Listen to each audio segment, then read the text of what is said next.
Not too long ago, Rachel Zegler was Hollywood's golden girl.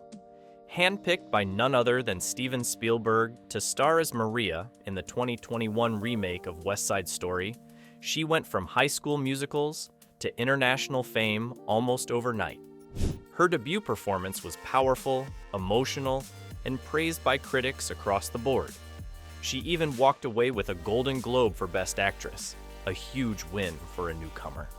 At that point, it felt like Rachel was untouchable, a once-in-a-generation talent with the world at her feet. She peaked at her first movie. It's been downhill ever since. After the success of West Side Story, Disney came knocking with what should have been another career-defining opportunity: the lead role in the live-action remake of Snow White. It was a big deal. Not only was she going to play one of the most iconic characters in animation history, but she was also meant to represent a modern take on the classic. This was Disney's bold move to appeal to a younger, progressive audience, and Rachel was positioned as the face of that change. The public seemed excited at first. A fresh face, a new voice, a twist on tradition. But somewhere along the way, the excitement turned into skepticism and then into full-blown backlash. They cast her to fix a fairy tale, and she ended up breaking it instead. It wasn't just the casting that stirred controversy. It was what Rachel said after she got the role. In interview after interview, she seemed more interested in tearing down the original Snow White than celebrating the legacy she was supposed to carry. She called the 1937 classic weird and said the prince was basically a stalker. She made it clear that her version of the character wouldn't be waiting around for a man to save her, and that the love story wouldn't be central to the film at all. For a lot of fans, especially Disney purists, this felt like a slap in the face. She got paid millions to play a role she openly mocked. That's not feminism, that's fraud. Instead of creating buzz for the movie, her interviews became meme material. TikToks went viral of her dismissing the original film with snarky comments and smug expressions. People didn't see a thoughtful young actress trying to modernize a character. They saw someone who seemed to look down on the very story that made Snow White beloved in the first place. She wasn't promoting a reimagined fairy tale. She was trashing it like she was too good for it. And that rubbed everyone the wrong way.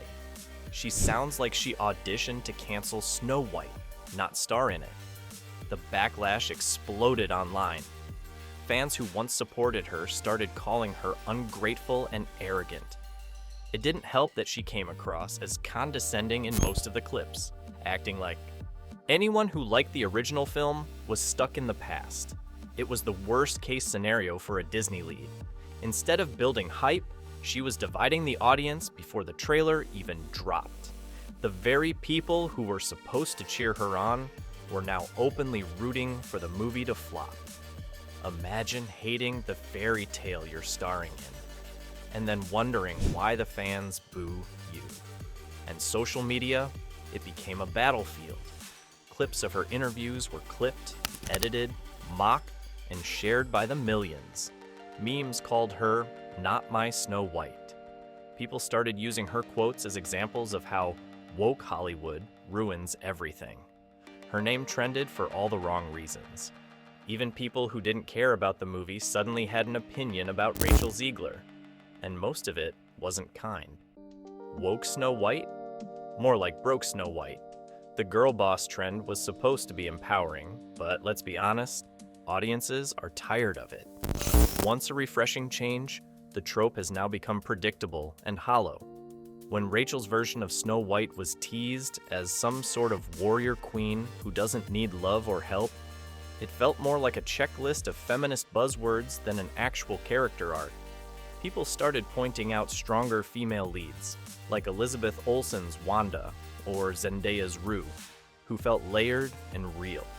Rachel's Snow White, by contrast, felt like a branding exercise in feminism rather than storytelling.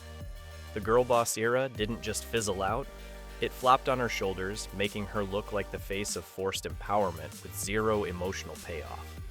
And while the cameras were still rolling and the press tours kept coming, the behind-the-scenes noise got louder. Rumors started swirling, whispers of diva behavior, unnecessary attitude on set, and heated arguments over script rewrites and costume designs. The set of Snow White wasn't just stressful because of production delays. Apparently, working with Rachel became its own kind of nightmare. Over at the Evita rehearsals, insiders claimed she wanted creative control, even where it wasn't hers to take. One person reportedly said, "It's like walking on eggshells every day."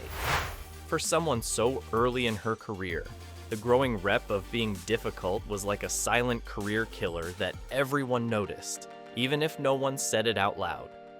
Then came what was supposed to be her redemption arc, a fan expo appearance designed to show the world a softer, more humble Rachel. But instead of applause, she walked into a storm. The crowd wasn't having it. What was carefully prepped as a PR win unraveled in real time. People booed. Someone yelled, "Not my Snow White," and others joined in. You could see it hit her. Her hands shook, her voice cracked, and her mascara started running as she tried to speak through the noise. It was raw, messy, and far from the polished girl boss image her team had spent months trying to resurrect. The more she spoke, the worse it got. Like a crash you couldn't look away from, but one she couldn't recover from either. The fallout was instant. The video of the breakdown went viral within hours. Twitter, TikTok, Instagram, all flooded with clips of the meltdown. Some people felt for her. They said the crowd was too harsh and that nobody deserves public humiliation like that. But others saw it as karma. The same fans who once cheered for her rise now laughed at her fall, editing her breakdown into memes and montages. The hashtag number sign rachelzegler live trended for days, but not for the reason she or Disney wanted. Sympathy was drowned out by mockery. And that's when it really started to feel like her career had crossed a point of no return. That's also when a darker theory started making the rounds, that the breakdown wasn't real. Some claimed it was a PR move cooked up by her crisis team to make her seem more human. People pointed out the oddly placed cameras, how the most emotional parts vanished from official uploads, and how certain negative comments got deleted or shadow banned. When her team finally did release a statement, it was vague and lifeless, like it was written to say nothing while pretending to say everything. If it was all staged, it backfired badly.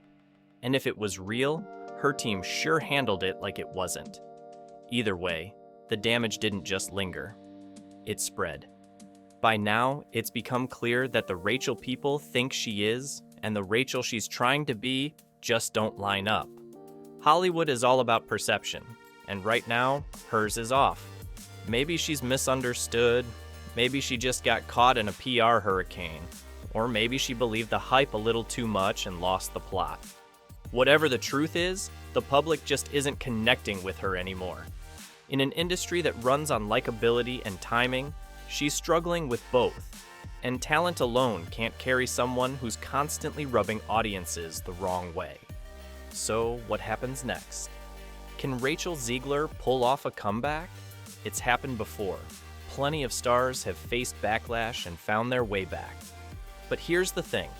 The ones who bounced back did it with humility, not press statements. If she wants to win people over again, it won't be with another reimagined princess speech. It'll be with silence, hard work, and maybe a genuine apology. Right now, though, she's teetering on the edge of becoming uncastable, a risk even Disney may not be willing to take twice. If she doesn't get it right soon, she might just join the list of stars who were over before they ever really began. In the end, it's hard to watch. What started as a fairy tale, the rise of a talented young actress backed by Spielberg and Disney, ended up looking more like a cautionary tale. She went from Hollywood's sweetheart to a polarizing symbol of everything people are tired of in the entertainment world. Was this all just the price of fame? A PR stunt gone wrong? Or simply a young star who flew too close to the sun without the grace to admit when she was burning? Either way, the magic's gone. and no amount of rebranding can bring back the happily ever after.